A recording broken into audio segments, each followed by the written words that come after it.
Jupiteris pagal Vedų astrologiją pereina į Vėžio ženklą nuo spalio 18 dienos ir bus ten iki lapkričio 11. Tai reiškia stiprią dvasinę ir emocinę energiją. Šis laikotarpis pažadina jautrumą, tikėjimą ir norą rūpintis kitais. Žmonės labiau sieks saugumo, šeimos vertybių ir emocinės pusiausvyros. Šiuo metu valstybė stiprins socialinės programas ir švietimą. Pasaulyje bus daugiau kalbų apie taiką, bendradarbiavimą ir humanitarinę pagalbą, tačiau gali stiprėti emocinės reakcijos į neteisybę. Gali suaktyvėti stichiniai reiškiniai, ypač susijęs su vandeniu, liūtis, potviniai, jūrų klausimai. O dvasinės vertybės iškils į pirmą planą. Žmonės atsigręš į tikėjimą, meditaciją, intuiciją ir alternatyvę mediciną.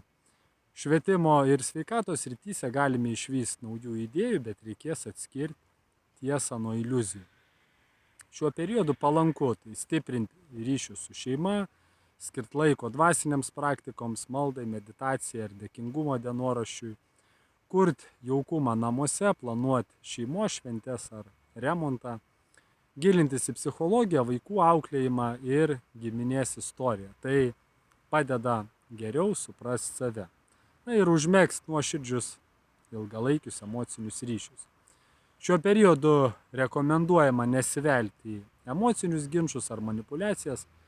Nepriimkite sprendimų tik iš emocijų ar baimės. Derinkit jausmus su logika.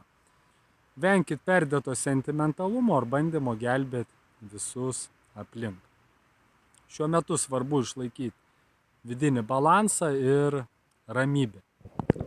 Ir klausykit savo širdies, bet nepamirškite išminties.